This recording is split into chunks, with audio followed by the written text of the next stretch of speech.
Hi guys! Ang video today is about detail makeover. Nag-post ako nito sa Facebook and sa Instagram. And tinanong ko kayo kung gusto nyo makakita ng review. Isa sa mga na-discover kong local brand last year. Mura siya pero maganda yung quality. I have lipsticks, meron ako ng mascara, meron ako ng brow mascara, meron akong blushes and pang contour and yung ito, ang tawag dito, blender. Ayan. Meron ako niyan, pero hindi lahat okay para sa akin. Pero sasabihin ko sa inyo kung ano yung mga okay and yung thoughts ko sa bawat products na nandito. If you want details kung sa mga branches na meron sila, siguro lalagay ko na lang din sa description box, okay?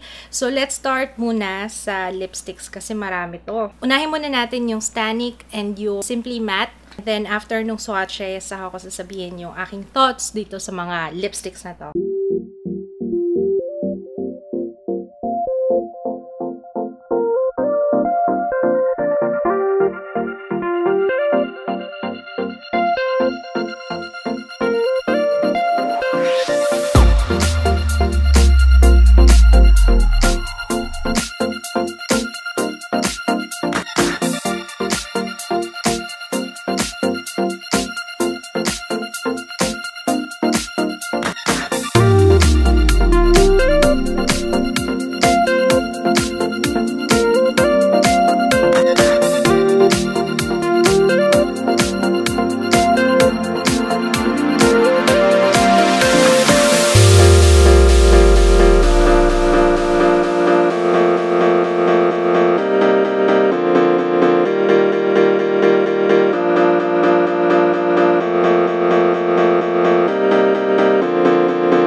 Okay, so dun muna tayo sa Stanik. Okay siya, kasi hindi siya nagda-transfer, tapos metallic yung finish niya. Yun yung pinaka nagustuhan ko. Na-impress ako sa kanya kasi maganda yung itsura niya. I don't have dry lips, guys, ha? Kaya hindi ko masasabi kung okay talaga siya sa mga merong dry lips. Sa akin, it works for me. Kaso, ito lang. Kaso, yung feeling niya, parang kang may papel sa labi.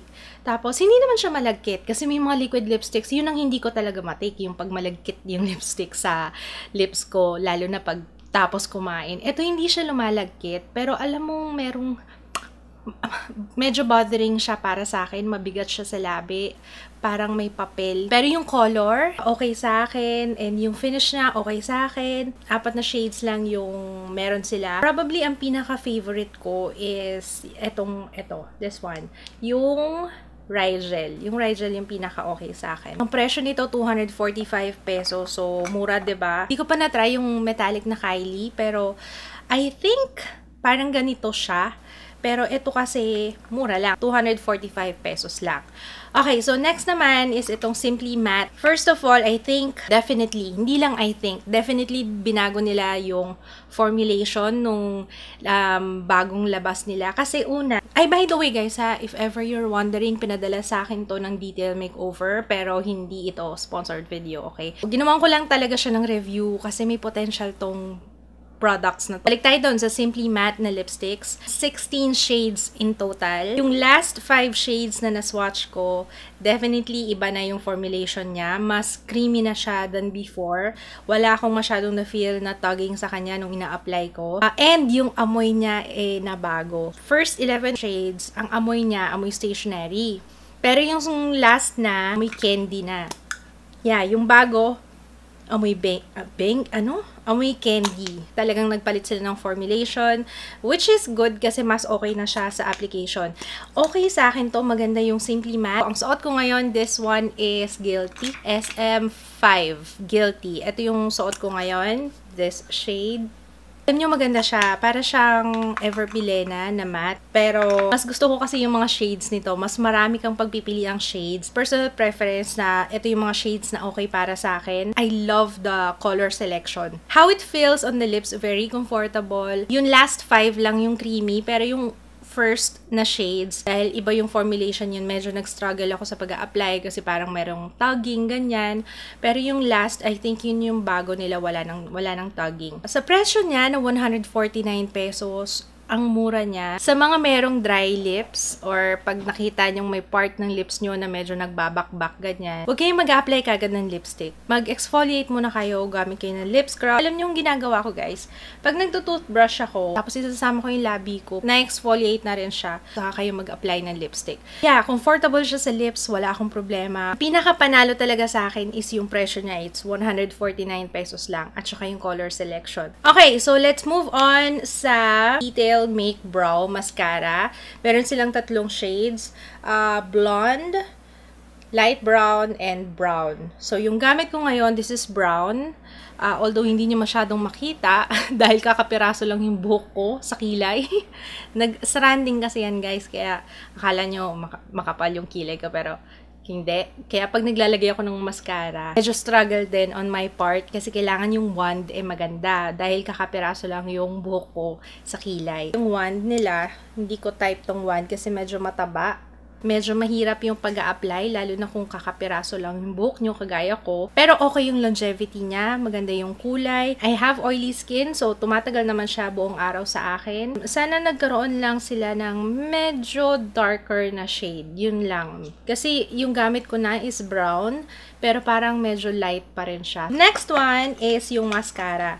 Detail Flutter Lengthening and Volumizing Waterproof Mascara. Wala ako masyadong masabi tungkol dito sa mascara na to kasi okay lang siya. Alam niyo, hindi siya pangit pero hindi siya impressive. So, parang carry lang. Okay lang. Ako kasi pag nag-a-apply ako ng mascara, patong-patong. Ito kasi, hindi mo siya pwedeng pagpatong-patungin kasi nagdidikit-dikit yung, nagka-clump yung lashes ko. Kaya, yun hindi ko gusto sa kanya. Saka sa mascara kasi, medyo na-turn off ako sa ganitong itsura. Yung pag tinanggal mo siya, ayan no, merong mahabang ganyan. And wala siyang fiber. Pero ginagamit ko to guys. Ginagamit ko siya kapag magsusot ako ng false eyelashes. Pero pag hindi ako magsusot ng false eyelashes, yan lang yung gagamitin ko, hindi. Dito naman tayo sa Black Pamper Blender. Gulat ako kasi maliit siya talaga. Tapos nung binasa ko, grabe. Kasi yung ginagamit ko, yung beauty blender ko, hindi naman siya nag-expand ng ganun kalaki. Ito, nag-expand ng sobra. So, expect mo na talagang mas marami siyang ma-absorb na foundation. Hindi siya ganun kalambot. Habang ina-apply ko yung foundation ko, ganito yung tunog niya. Ewan ko kung maririnig niya. Tunog bola. Parang may nagdi-dribble talaga sa face ko. Yun, hindi siya malambot. Matigas siya. Nakaka-blend naman siya ng foundation. Yun yung okay sa kanya. Based sa paggamit ko, walang difference doon sa original na beauty blender na ginagamit ko. Pero, isang beses ko lang siya ginamit. Tingnan nyo, may punit na siya kagad. Madali siyang masira. Yun lang. Let's move on dun sa blushes. Yung blushes nila, guys, these are good. Naalala nyo to, kasi last year pa to, and matagal ko na tong ginagamit. Contour and Blush Effects. This is really good. Tingnan nyo. Ang ganda nito. Ilang beses na yata itong nasama sa favorites ko, guys. Akong ginagawa ko, pinagsasama ko tong dalawa. Maganda yung pang-contour nila. Very pigmented. Yung contour na isa para sa medyo light ang skin. Ayan. Akong ginagawa ko, minimix ko yan dalawang yan. Tapos sa mga araw na gusto nyong light lang yung makeup nyo, na ayaw nyo masyadong contoured talaga, ito. Kasi contour is life sa akin. Kahit na simple yung makeup ko, kaya may contour pa rin ganun. Ito, ginagamit ko to sa nose. Kunwari, maputi yung foundation na nalagay nyo, ito, pang warm lang ng face nyo. Ito. Yung highlight din nila, it's good. I suggest itong highlight na to sa mga pang everyday lang, pero gusto ng extra glow. Kunwari, matte yung foundation na ginamit nyo, ganyan. Add lang kayo dito sa taas nitong ganitong highlight. Hindi overpowering yung highlight niya. Okay to sa mga beginners pa lang. Yan, I highly suggest this one. Tapos yung blush nila, ayan, maganda rin pareho. Ito peach, ito rose. Contour and blush and highlight palette na talagang magagamit mo lahat. Ito naman yung bago nila na Bloom Matte Blush. Meron silang 4 na shades. So, mag-start tayo kay Innocent. Kung mahilig kayo sa peach na blush, tapos kung gusto nyo ng parang flushed lang yung skin nyo, na hindi halatang naka-blush ka, ganyan. Ito, Innocent. This one is a peach, muted peach na kulay. And then, next one is itong Independent. This one naman, peach din, pero peachy pink na kulay. So, maganda yung combination ng peach and pink sa kanya. Pero ito guys, sobrang pigmented nito. Nung first time kong ginamit, ala ka! Hindi ko kasi ina-expect na ganun siya ka-pigmented. Kaya, grabe. Ano pa man din siya, long-lasting pa man din siya. So, mahirap siyang tanggalin. So, kailangan mo talaga siyang burahin ulit. Ako, kinailangan ko siyang burahin ulit para lang mapantay ulit yung kulay ng face ko. Kasi talagang sobrang pigmented niya. Intelligent. This one is rose. So, kung mahilig ka naman sa rose, ayan.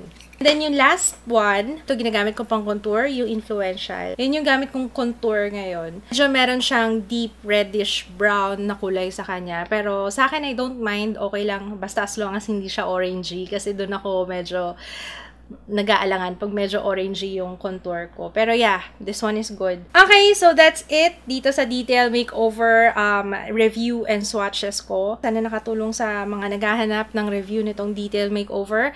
Guys, ilalagay ko yung link nila sa description box. Siguro lalagay ko na lang din yung branches kung saan sila available. If I can find it, pero kung hindi, yung link ng kanilang website and Facebook, yeah, sa description box para sigurado, okay? You know the drill. Kung nasubukan nyo na tong mga to, please comment kayo sa baba para makatulong din sa iba. And alam ko marami sa inyong type yung Simply Matte kasi ako type ko siya. Anong favorite yung color? Comment kayo sa baba, okay? Yun lang guys. Thank you so much for watching. Don't forget to subscribe kasi marami pa tayong reviews na paparating. I hope you enjoyed this video. Don't forget to thumbs up. Maraming salamat sa panonood. See you again on my next video. Bye!